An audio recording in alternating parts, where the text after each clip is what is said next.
Hello everyone, I hope you are doing very well. Welcome to this class. आपका इस class में स्वागत है, जिसमें हम डिस्कस करने जा रहे हैं हमारा chapter organic compounds containing halogens. तो आज का सेशन क्वेश्चन डिस्कशन सेशन है, मतलब आज हम डिस्कस करेंगे क्वेश्चंस का पार्ट 1। ठीक है एवरीवन, तो आई होप आप सभी रेडी हैं अपनी नोटबुक और पेन के साथ, और डेफिनेटली क्लास इंपॉर्टेंट और इंटरेस्टिंग होने वाली है। आप सभी जानते हैं ऑर्गेनिक कंपाउंड्स कंटेनिंग हैलोजेंस हमारी क्लास 12th में आप बोल सकते हो haloalkanes and haloarenes नाम से जो चैप्टर है वो यही चैप्टर है। ठीक है, तो चलिए स्टार्ट करते हैं आज की क्लास। जैसे कि आप यहाँ पर देख सकते हैं ऑर्गेनिक कंपाउंड्स कंटेनिंग हैलोजेंस, जिनको हम हेलो एल्केन्स या हेलो अरीन्स बोल सकते हैं। हेलो एल्केन्स यहाँ पर आपका जो हेलोजन है वो एलिफेटिक चेन से जुड़ा हुआ है, और हेलो अरीन्स जहां पर आपका जो हेलोजन है वो एरोमेटिक चेन से जुड़ा हुआ है। ठीक है, तो चलिए स्टार्ट करते हैं आज की क्लास डिस्क्लेमर के साथ। आप यहाँ पर डिस्क्लेमर देख सकते हैं। हमारे स्लाइड डेक में उपयोग की गई छवियां केवल शैक्षिक उद्देश्यों के लिए हैं। हम इन छवियों के मूल रचनाकारों और मालिकों के बौद्धिक संपदा अधिकारों का सम्मान करते हैं। यदि आप इस डेक में उपयोग की गई किसी भी छवि के मालिक हैं और आपको कोई चिंता या समस्या है, तो कृपया sathi@iitk.ac.in पर हमसे संपर्क करें और हम छवियों को हटा देंगे। आई होप आपको डिस्क्लेमर क्लियर होगा। अब हम चलेंगे हमारे आज के क्लास के क्वेश्चन डिस्कशन पर। तो हमारा पहला क्वेश्चन क्या होगा वो देख सकते हैं आप। तो आज जैसा कि मैंने आपको बताया, हमारा जो सेशन है वो क्वेश्चन डिस्कशन सेशन है। तो हम डिस्कस करेंगे कहाँ से कहाँ तक, क्वेश्चन नंबर 1 से लेके क्वेश्चन नंबर 7 तक। Question number 1 to question number 7। बड़ा इंटरेस्टिंग सेशन होने वाला है। 7 क्वेश्चन आज की क्लास में हम डिस्कस करेंगे, और क्वेश्चंस भी इंटरेस्टिंग और इंपॉर्टेंट है। तो ये रहा आपके सामने क्वेश्चन नंबर 1। क्या कह रहा है, प्रिपरेशन ऑफ एल्काइल हैलाइड्स, मतलब आरएक्स की preparation in laboratory is least preferred by. बहुत अच्छा क्वेश्चन है, बहुत सिंपल क्वेश्चन है। सीधा देखते हैं आंसर आप कर सकते हो क्वेश्चन नंबर 1 का।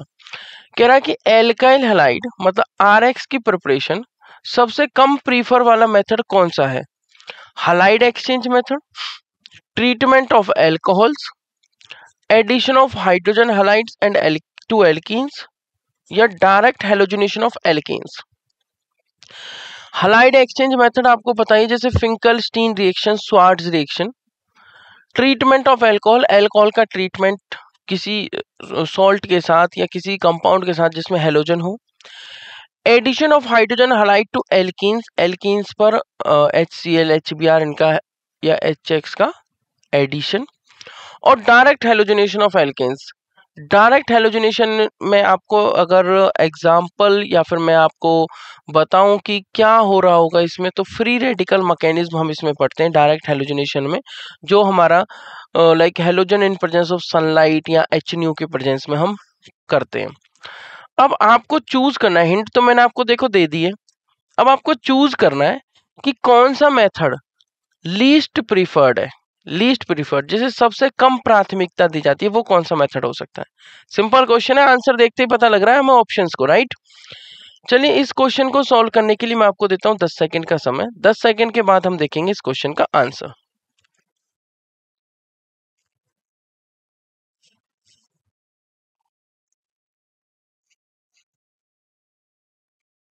तो यहाँ पर आपको दिए हुए 10 सेकंड हो चुके हैं समाप्त। मूव करते हैं इस क्वेश्चन के सॉल्यूशन की तरफ। जैसा कि आप यहाँ पर देख सकते हैं, क्वेश्चन में जो आंसर होना चाहिए वो क्या होना चाहिए? डेफिनेटली ऑप्शन सी, मतलब एल्केन्स का प्रत्यक्ष हैलोजनीकरण, मतलब एल्केन्स का डायरेक्ट हैलोजनेशन। जब हम डायरेक्ट हैलोजनेशन में जाते हैं तो होता क्या, हमें मिक्सचर ऑफ प्रोडक्ट मिलता है, और उस मिक्सचर को सेपरेट करना भी पॉसिबल नहीं है। इस वजह से हम क्या करते हैं, इस मेथड को लीस्ट प्रीफर्ड मेथड में लेते हैं। तो चलिए सॉल्यूशन देख लेते हैं इस क्वेश्चन का।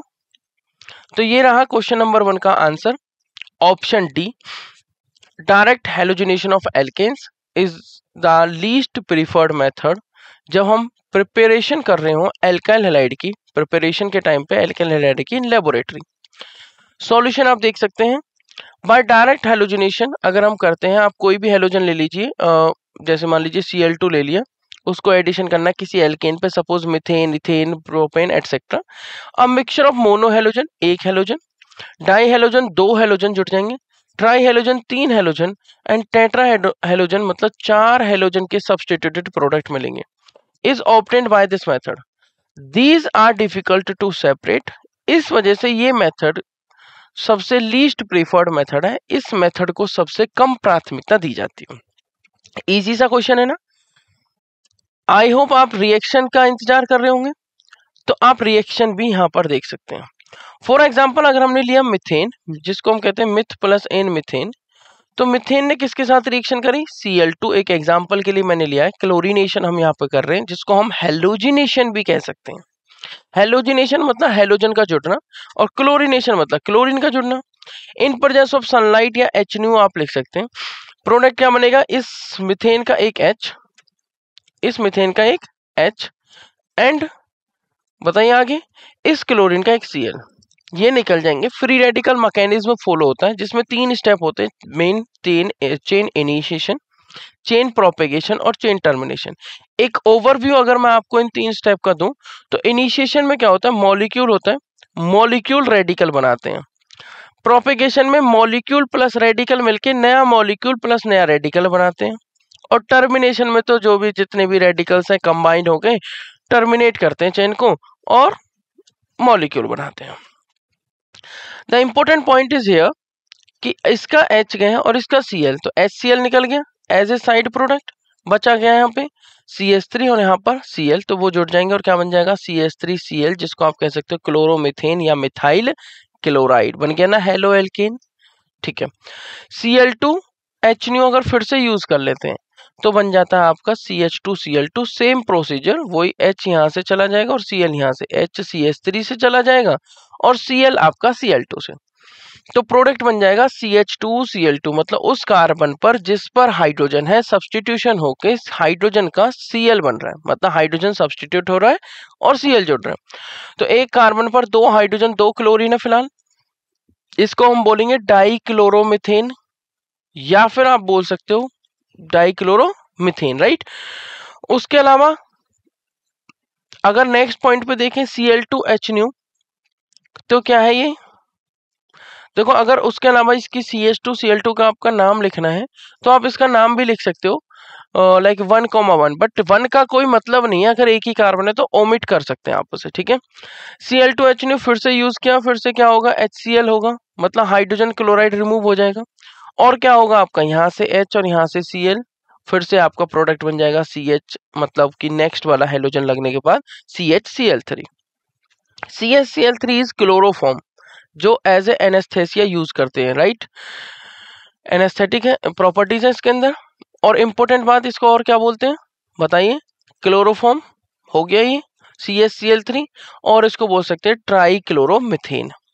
फिर से अगर Cl2HNO दे दिया या सनलाइट की प्रेजेंस में हेलोजन का एडिशन कराया, तो एक H और है, ये भी रिमूव हो जाएगा और बन जाएगा CCl4, जिसको हम बोल सकते हैं टेट्राक्लोरोमीथेन या फिर कार्बन टेट्राक्लोराइड, और with the removal of HCl as a side product. आप इस रिएक्शन को 1 स्टेप में लिख सकते हैं, like you can write Cl2 excess in presence of sunlight, in presence of sunlight, then you will get what, CCl4, finally you will get CCl4। कितने HCl remove होंगे, 4 HCl, क्योंकि 4 हाइड्रोजन को substitute किया है किसने, 4 क्लोरीन ने। I hope clear हुआ होगा। तो आप इस तरीके से भी लिख सकते हैं, क्योंकि CH4 से फाइनली आपको सारे हाइड्रोजन रिमूव होने के बाद क्या मिल रहा है, CCl4, मतलब कार्बन टेट्रा क्लोराइड, जिसको हम कह सकते हैं टेट्राक्लोरोमीथेन। चलिए मूव करते हैं नेक्स्ट क्वेश्चन, क्वेश्चन नंबर 2 की तरफ। आई होप क्वेश्चन नंबर 1 आपको क्लियर होगा, जिसका करेक्ट आंसर है ऑप्शन डी। तो ये रहा आपका question number 2। The synthesis of alkyl fluoride is the best accomplished by, synthesis of alkyl fluorides is the best accomplished by, किसके द्वारा हम इसका सबसे अच्छा संश्लेषण कर सकते हैं, मतलब free radical fluorination, Sandmeyer reaction, Finkelstein या स्वार्ट्ज। फिंकलस्टीन और स्वार्ट्ज को हम हेलोजन एक्सचेंज रिएक्शन कहते हैं। सेंड मेयर भी आपको पता ही है, बट एरोमेटिक जो सॉल्ट होता है हमारा डाइजोनियम सॉल्ट, उस पर हम लगाते हैं हेलोजिनेशन या क्लोरीनेशन ब्रोमिनेशन करते हैं, तो उसको सेंड मेयर कहते हैं। और फ्री रेडिकल फ्लोरिनेशन, आपको पता ही है कि फ्लोरिनेशन कितनी, फ्लोरीन का एडिशन करना कितना एक्सप्लोसिव है, विग्रसली होता है बहुत। ठीक है, तो हिंट्स मैंने आपको दे दिए हैं। बनाना है आपको एल्काइल फ्लोराइड्स मतलब RF। ठीक है, तो सबसे अच्छा मेथड कौन सा हो सकता है, सबसे अच्छा हम किसके द्वारा इसको तैयार कर सकते हैं। तो सेम इस क्वेश्चन को सॉल्व करने के लिए भी मैं आपको देता हूं 10 सेकंड का समय। 10 सेकंड के बाद हम देखेंगे इस क्वेश्चन का आंसर।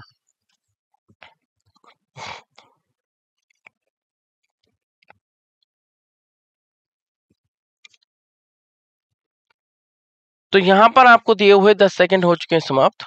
तो जो हेलोजन एक्सचेंज रिएक्शंस होती है ना, वो बेस्ट होती हैं किसकी प्रिपरेशन के लिए, हेलोजन मतलब एल्काइल हैलाइड के प्रिपरेशन के लिए। और एल्काइल फ्लोराइड के लिए तो स्पेसिफिक रिएक्शन बनी हुई है, कौन सी, स्वार्ट्ज रिएक्शन। तो इस ऑप्शन का करेक्ट आंसर क्या होना चाहिए, ऑप्शन डी। चलिए देख लेते हैं सॉल्यूशन। तो क्वेश्चन नंबर 2 का करेक्ट आंसर है option D, Swarts reaction. Swarts reaction solution देख लेते हैं। Alkyl fluorides can be prepared by action of metallic fluoride. आप इसमें यूज कर सकते हो AgF, Hg2F2, एंटीमनी का fluoride SbF3 on corresponding alkyl halide, जिसमें जो X रहेगा वो आपका क्लोरीन या ब्रोमीन हो सकता है। And this particular reaction is known as Swarts reaction. Reaction आप यहाँ पर देख सकते हो। फॉर एग्जांपल हमने लिया ब्रोमोमिथेन या मिथाइल ब्रोमाइड, और रिएक्शन करा रहे हैं AgF के साथ, हीट कर रहे हैं, तो प्रोडक्ट आपको मिल जाएगा मिथाइल फ्लोराइड। Br सब्सटीट्यूट हो जाएगा, किससे, रिप्लेस कर दिया फ्लोरीन ने, और बन गया CH3F। ये सबसे अच्छी रिएक्शन है, सबसे अच्छी इन द सेंस हेलोजिनेशन करने की, मतलब कि हेलोजन एक्सचेंज करने की सबसे अच्छे मेथड्स इसी तरीके से आप प्रिपेयर कर सकते हो। ठीक है, किसको, फ्लोराइड्स को और आयोडाइड्स को। आयोडाइड्स को कौन सी रिएक्शन के थ्रू, फिंकलस्टीन के थ्रू, वो भी मैं दिखाऊंगा। तो ये बन गया methyl fluoride plus AgBr as a side product you will get. I hope ये रिएक्शन समझ में आई होगी। नॉट ओनली मिथाइल ब्रोमाइड, आप एग्जांपल ले सकते हो, आप ब्रोमो इथेन ले सकते हो, तो आपका क्या बन जाएगा, फ्लोरो इथेन। यहाँ पर जैसे बना है फ्लोरो मिथेन, वहां पर बन जाएगा आपका फ्लोरो इथेन। नेक्स्ट पॉइंट समझ लेते हैं। When action of sodium iodide acetone, अगर हम ये करते हैं, ये भी एक हेलोजन एक्सचेंज रिएक्शन का पार्ट है, टेक्स प्लेस ऑन क्लोराइड और ब्रोमाइड, एल्काइल क्लोराइड और alkyl bromide, alkyl iodide forms. क्या बनता है इसके केस में, एल्काइल आयोडाइड, मतलब RX, जहां पर X हो सकता है Cl या Br, आपका प्रोडक्ट बनता है Ri, and this particular reaction is named as Finkelstein reaction. क्या बोलते हैं इसे हम, फिंकलस्टीन रिएक्शन। जरा करते हैं reaction. C2H5Cl in presence of NaI। देखो यहाँ पर मैंने ऊपर एग्जांपल लिया था CH3Br, अब की बार मैंने 2 कार्बन का हेलोजन ले लिया, क्लोरो इथेन बोल सकते हो या फिर इथाइल क्लोराइड बोल सकते हो। रिएक्शन किसके साथ करानी है, NaI in presence of acetone. Heat करेंगे तो हेलोजन एक्सचेंज होना है, Cl को एक्सचेंज कर देगा I, और प्रोडक्ट बन जाएगा आयोडो इथेन या ethyl iodide, and side product will be NaCl। Simple सी बात है। बाकी जो है, जैसे free radical fluorination is highly explosive reaction, बहुत ज्यादा विग्रसली होती है, so not preferred for the preparation of fluorides. तो फ्लोराइड की प्रिपरेशन के लिए हम इन्हें यूज नहीं करते हैं। आई होप ये वाला पॉइंट भी समझ में आ गया होगा। और जो सेंडमेयर रिएक्शन है, that is used for the preparation of aryl halides. यहाँ पर हमें क्या बनाना था, एल्काइल हैलाइड्स या एल्काइल फ्लोराइड्स, उसने स्पेशली बोला है। तो सेंडमेयर तो अराइल, जो हमारे लाइक एरोमेटिक डाइजीनियम सॉल्ट्स होते हैं, उनसे अराइल हैलाइड्स प्रिपेयर करने में, क्लोरोबेंजीन या ब्रोमोबेंजीन एटसेट्रा प्रिपेयर करने में यूज होती है सेंडमेयर गेटरमैन रिएक्शन। ठीक है, आई होप ये आपको बात क्लियर हो गई होगी क्वेश्चन नंबर 2 का आंसर। ठीक है एवरीवन, चलिए अब हम मूव करेंगे क्वेश्चन नंबर 3 की तरफ। क्वेश्चन नंबर 3 क्या कह रहा है, which branched chain isomer of the hydrocarbon. एक हाइड्रोकार्बन है, उसने कहा है कि ब्रांचिंग है उसके अंदर, चेन आइसोमर है, किसका, 72U मास है, फॉर्मूला आपको निकालना है, gives only one isomer of mono substituted alkyl halide. इस टाइप का क्वेश्चन सुनते ही मेरा आंसर दिमाग में आने लगता है, क्योंकि उसमें सिर्फ एक ही टाइप के हाइड्रोजन होंगे, क्योंकि आप किसी भी हाइड्रोजन को सब्स्टिट्यूट करेंगे तो आपका प्रोडक्ट एक ही आएगा। तो कुछ इस टाइप का सिमेट्रिकल सा स्ट्रक्चर होगा। ऑप्शंस आपको दिए हुए हैं, टर्शरी ब्यूटाइल क्लोराइड, नियोपेंटेन, आइसोहेक्सेन या नियोहेक्सेन। आपको पता है सभी में आपका एन यूज हो रहा है। टर्शरी ब्यूटाइल क्लोराइड भी क्या है, आपका एन वाला ही है, मतलब सारे एल्केन्स हैं। मतलब ये जो आपका चेन आइसोमर है या ये जो हाइड्रोकार्बन है वो कोई एल्केन है। क्या है वो, कोई एल्केन। अब हमें इसी बात पर दिमाग लगाना है। तो इस क्वेश्चन को सॉल्व करने के लिए मैं आपको 10 सेकंड का समय देता हूँ। हिंट मैंने आपको दे दी है। एल्केन का जनरल फॉर्मूला आपको पता है, उसके अकॉर्डिंग आप क्वेश्चन कर सकते हैं। तो चलिए आपके 10 सेकंड शुरू करते हैं।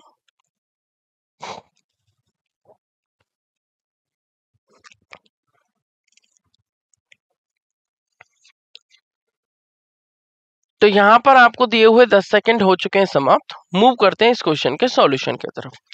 जैसा कि आप जानते हैं क्वेश्चन नंबर 3 आंसर क्या होना चाहिए, डेफिनेटली आंसर होना चाहिए आपका ऑप्शन बी। क्योंकि जब आप ऑप्शन बी को देखेंगे और ड्रॉ करेंगे तो वो इसी मॉलिक्यूलर मास से मैच कर जाएगा, पहली बात। दूसरी बात यह है कि जो नियोपेंटेन होता है उसमें एक कार्बन होता है सेंटर में और चारों तरफ 4 मिथाइल ग्रुप लगे होते हैं। अगर ऐसा है तो इसका मतलब ये जितने भी मिथाइल हैं इन सब में जो हाइड्रोजन है वो सेम इन्वायरमेंट ले रहे हैं। मतलब आप चाहे ऊपर वाले मिथाइल या राइट वाले मिथाइल या लेफ्ट वाले मिथाइल या नीचे वाले मिथाइल, किसी भी मिथाइल का हाइड्रोजन अगर सब्स्टिट्यूट करते हैं क्लोरीन के साथ या ब्रोमीन के साथ या हलाइड के साथ, हलाइड आयन के साथ, तो डेफिनेटली आपको मोनो सब्स्टिट्यूटेड प्रोडक्ट ही मिलेगा।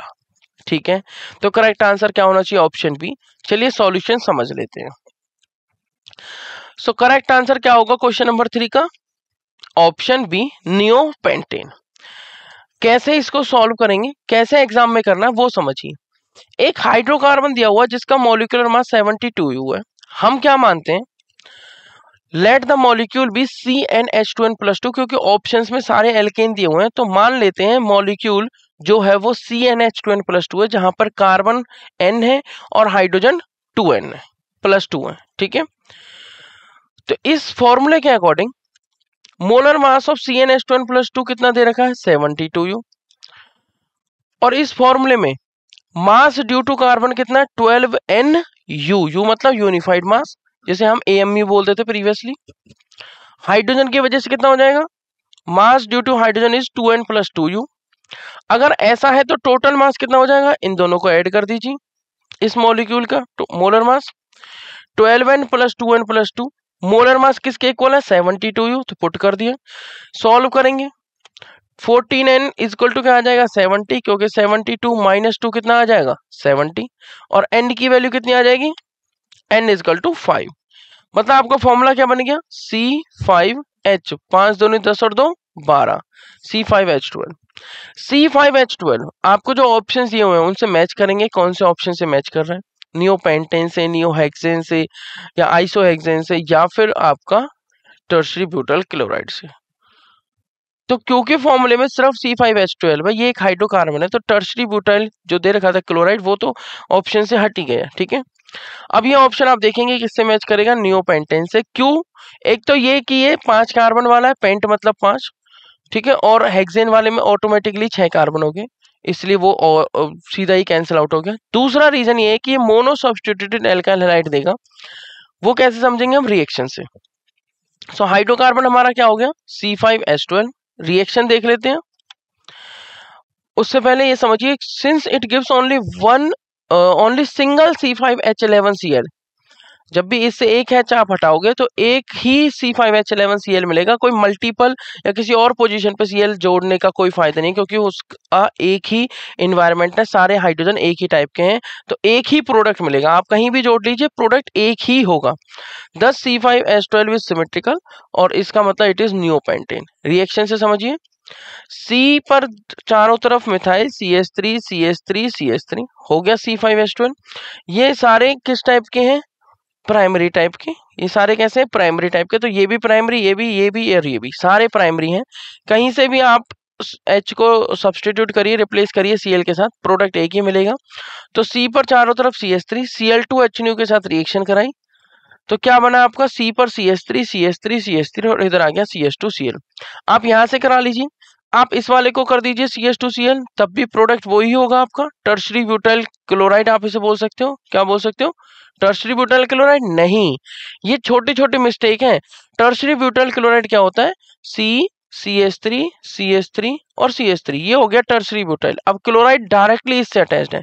अगर यहाँ पर एक कार्बन का गैप देके कुछ अटैच्ड है तो उसे हम नियोपेंटाइल बोलेंगे, नियोपेंटाइल क्लोराइड या नियोपेंटाइल अल्कोहल। आई होप ये समझ में आया होगा आपको।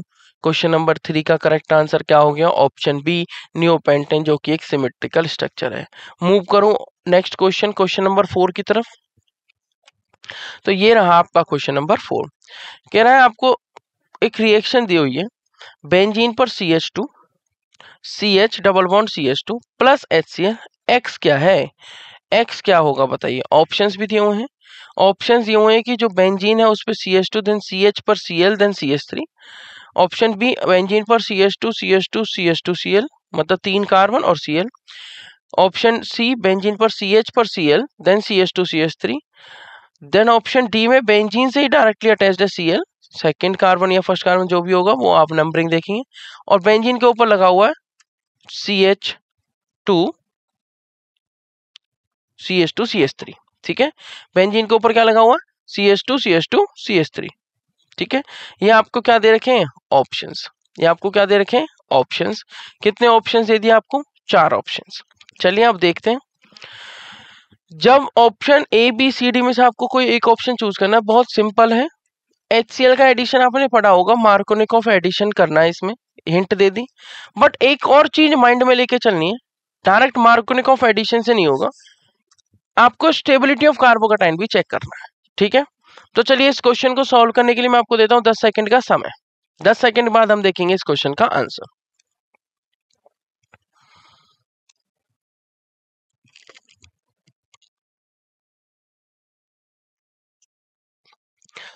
तो यहां पर आपको दिए हुए 10 सेकंड हो चुके हैं समाप्त। मूव करते हैं इस क्वेश्चन के सॉल्यूशन की तरफ। जैसा कि आप यहां पर देख सकते हैं क्वेश्चन नंबर 4, आंसर क्या होगा, ऑप्शन सी। क्या है ऑप्शन सी, वो मैं आपको बताता हूं कैसे होगा। बेंजीन पर CH2 CH double bond CH2, HCl में से देखो पहले प्रोटोनेशन होता है, H पॉजिटिव का एडिशन, तो ये डबल बॉन्ड ब्रेक डाउन होगा। मार्कोनिकॉफ एडिशन होगा तो किसी भी तरफ ब्रेक डाउन नहीं कर सकते, उस तरफ ब्रेक डाउन करेंगे। इस जो इलेक्ट्रॉन्स जाएंगे वो उस तरफ जाएंगे, उस तरफ शिफ्ट होंगे, उस कार्बन पर शिफ्ट होंगे जिस पर ज्यादा हाइड्रोजन होंगे, क्योंकि जिस पर कम हाइड्रोजन होंगे उस पर फिर पॉजिटिव चार्ज आएगा, और जिस पर पॉजिटिव चार्ज आना चाहिए वो कार्बोकेटाइन स्टेबल होना चाहिए। और आपको पता है स्टेबिलिटी ऑफ कार्बोकेटाइन टर्शरी ज्यादा स्टेबल होता है देन सेकेंडरी देन प्राइमरी। तो यहाँ पर ये कार्बोकेटाइन बन जाता है, जैसे आपने H पॉजिटिव का एडिशन किया तो यहाँ नेगेटिव आ जाएगा, ये H को ले लेगा, ये बन गया CH3, और बेंजीन पर क्या है CH2 CH, इस पर आ गया पॉजिटिव और ये CH3। अगर कार्बोकेटाइन यहाँ बनता तो प्राइमरी होता, अब यहाँ बना है तो सेकेंडरी है। बट अगर ये कार्बोकेटाइन यहाँ ना बन के यहाँ बन जाए, अगर ये कार्बोकेटाइन यहाँ बन जाए जो कि बेंजाइलिक वाला कार्बन है, जो कि बेंजाइलिक वाला कार्बन है, तो ये बहुत ज्यादा स्टेबल हो जाएगा। कैसा हो जाएगा, बहुत ज्यादा stable.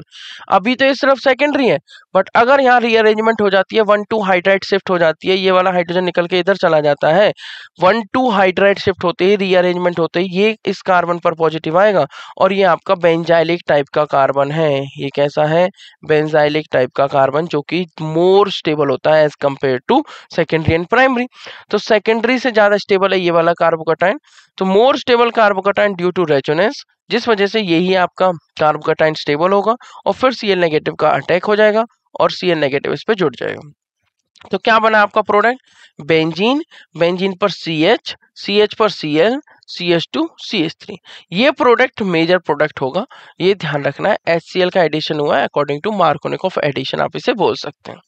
I hope question number 4 का जो करेक्ट आंसर है सी ऑप्शन, वो आपको समझ में आया होगा।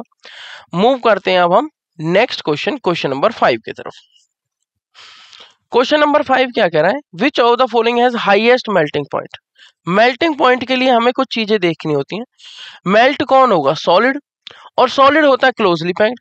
तो अगर हमारा कोई भी सॉलिड है तो हमें उसकी क्लोज पैकिंग देखनी है, हमें देखना है वो सिमेट्रिकल है एसिमेट्रिकल है, क्या है। जितनी ज्यादा क्लोज पैकिंग उतनी देर से मेल्ट होगा, तो ये छोटी छोटी बातों का हमें क्या रखना है, माइंड में रखना है। ठीक है, इन छोटी छोटी बातों को हमें क्या रखना है, माइंड में रखना है।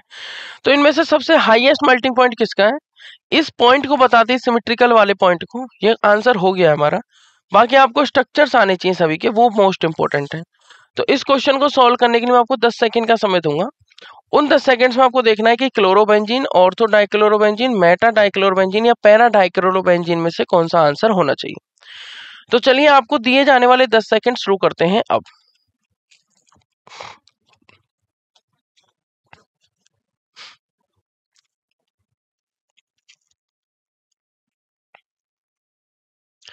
तो यहां पर आपको दिए हुए 10 सेकंड हो चुके हैं समाप्त।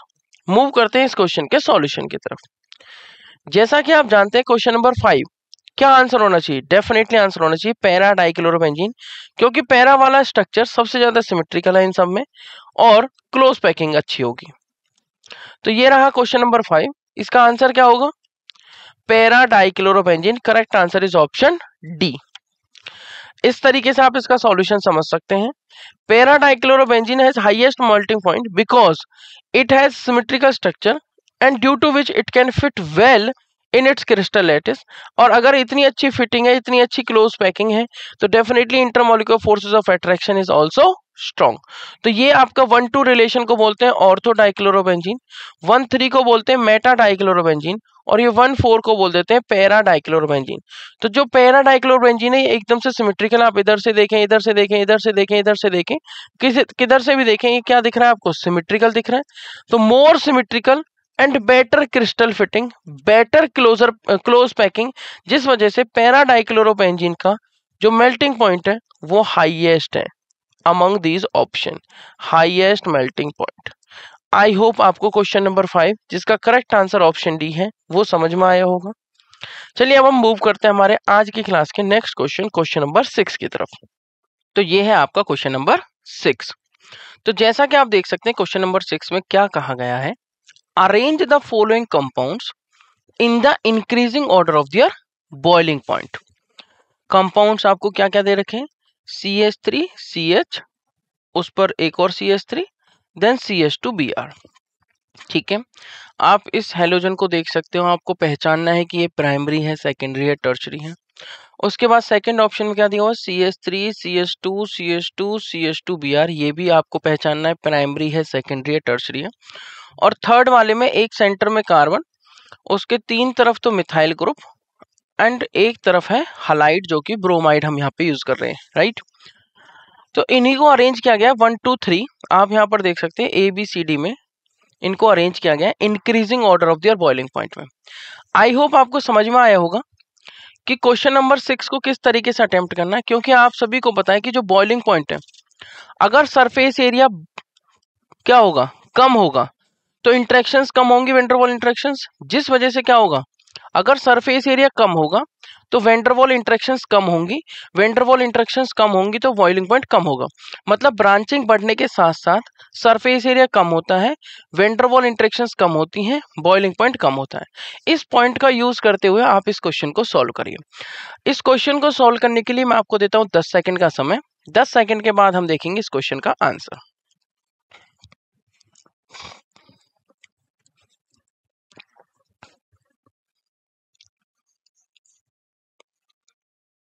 तो यहां पर आपको दिए हुए 10 सेकंड हो चुके हैं समाप्त। अब हम मूव करेंगे इस क्वेश्चन के सॉल्यूशन की तरफ। तो जैसा कि आप सभी जानते हैं, यहां पर प्राइमरी टाइप का तो हलाइड है, मतलब जब आप देखेंगे तो ये जो ब्रोमो है, कार्बन ब्रोमो है, ये जो जिस कार्बन पर ब्रोमीन लगा हुआ है वो प्राइमरी टाइप का है, ये भी प्राइमरी है, बट ये टर्शरी हो गया। मतलब आप ऐसे समझ सकते हैं कि 1 2 और 3 में से सबसे ज्यादा ब्रांचिंग, हाईली ब्रांच्ड है थर्ड वाला। जितनी ज्यादा ब्रांचिंग उतना सरफेस एरिया कम हो गया, इंटरेक्शंस कम होंगी, इंटरेक्शंस कम होंगी, it means boiling point decrease करेगा, वैन डर वाल इंटरेक्शंस, राइट। तो सबसे कम ब्रांचिंग किसमें, सेकंड वाले में। तो सबसे ज्यादा बॉइलिंग पॉइंट किसका होना चाहिए, सेकंड का। उससे कम ब्रांचिंग, उससे कम किसी में नहीं है, उससे ज्यादा ब्रांचिंग है फर्स्ट वाले में, और फर्स्ट और सेकंड दोनों से ज्यादा ब्रांचिंग है थर्ड वाले में। ठीक है, तो चलिए देखते हैं इस क्वेश्चन का सॉल्यूशन। जैसा कि आप यहां पर देख सकते हैं क्वेश्चन नंबर 6, का करेक्ट आंसर होगा ऑप्शन सी, मतलब सबसे ज्यादा बॉइलिंग पॉइंट सेकंड का, जिसमें लीस्ट ब्रांचिंग है, या मैं कहूं लीनियर चेन है, स्ट्रेट चेन है। देन फर्स्ट, जिसमें एक ब्रांच आप यहां पर देख सकते हैं, और देन थर्ड जो हाईली ब्रांच्ड है, थर्ड का बॉइलिंग पॉइंट सबसे कम। रीजन क्या है वो देख लेते हैं सॉल्यूशन में। विद इंक्रीज इन ब्रांचिंग, जैसे जैसे ब्रांचिंग इंक्रीज होती है तो ये हाईली ब्रांच्ड हो गया और ये सबसे लीस्ट ब्रांच्ड है, least, right. The surface area of the molecule decreases, तो थर्ड वाले का सरफेस एरिया सबसे कम है।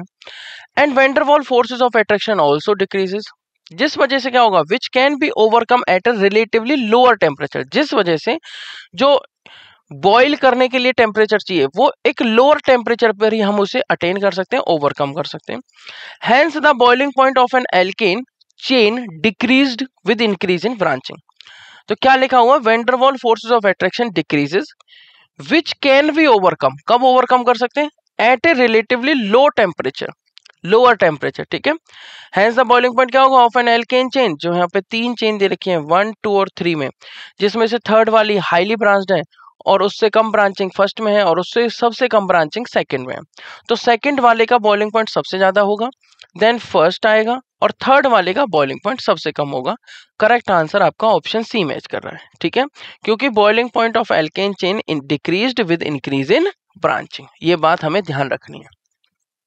सो करेक्ट ऑर्डर क्या हुआ, दस the correct order is third में सबसे कम बॉइलिंग पॉइंट, फिर आएगा आपका फर्स्ट और फिर आएगा आपका सेकंड, क्योंकि थर्ड के बाद जो ब्रांचिंग कम हुई है वो फर्स्ट में हुई है और उससे भी कम हुई है सेकंड में, तो सेकंड का बॉइलिंग पॉइंट सबसे ज्यादा, आप ऐसे समझ सकते हो, उससे कम फर्स्ट का है और उससे कम थर्ड का है, सबसे कम थर्ड का है। आई होप क्वेश्चन नंबर 6 आपको क्लियर हुआ होगा। चलिए अब हम मूव करते हैं हमारे आज की क्लास के लास्ट क्वेश्चन और नेक्स्ट क्वेश्चन, क्वेश्चन नंबर 7 पर। तो ये रहा आपके सामने क्वेश्चन नंबर 7। सेम इसमें डेंसिटी के बारे में पूछा हुआ, increasing order, arrange the following compounds in the increasing order of there densities. Benzene, chlorobenzene, यहाँ पर 3 दिए हुए 1-3 रिलेशनशिप, आप इसको मेटा डाइक्लोरोबेंजीन या 1,3 डाइक्लोरोबेंजीन बोल सकते हो, और उसी तरीके से एक ब्रोमो और क्लोरीन के साथ दिया हुआ है। ऑप्शंस दिए हुए हैं 4 ABCD, इनमें से कोई एक ऑप्शन आपको चूज करना है, कौन सा ऑप्शन करेक्ट होगा, ठीक है। तो इस क्वेश्चन को सॉल्व करने के लिए मैं आपको 10 सेकंड का समय देता हूं। हिंट मैं आपको दे देता हूं कि जैसे जैसे डेंसिटी का फॉर्मूला होता है मास बाय वॉल्यूम, जैसे जैसे मास बढ़ेगा डेंसिटी बढ़ेगी, तो बस इस चीज की हेल्प से आप इस क्वेश्चन को सॉल्व कर सकते हैं। इस क्वेश्चन को सॉल्व करने के लिए मैं आपको देता हूं 10 सेकंड का समय।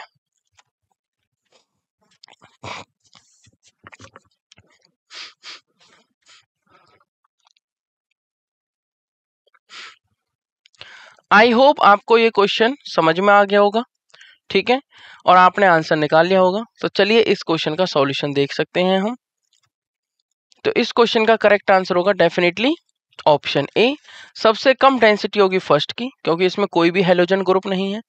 फिर सेकंड की होगी क्योंकि इसमें एक हेलोजन ग्रुप आ गया क्लोरो। फिर थर्ड की होगी क्योंकि इसमें 2 क्लोरो आ गए, और फिर लास्ट में फोर्थ की होगी क्योंकि इसमें एक ब्रोमो जिसका मास क्लोरो से भी ज्यादा है और एक क्लोरो है, ठीक है। तो 1 2 3 4, फोर्थ की सबसे ज्यादा डेंसिटी और फर्स्ट की सबसे कम डेंसिटी।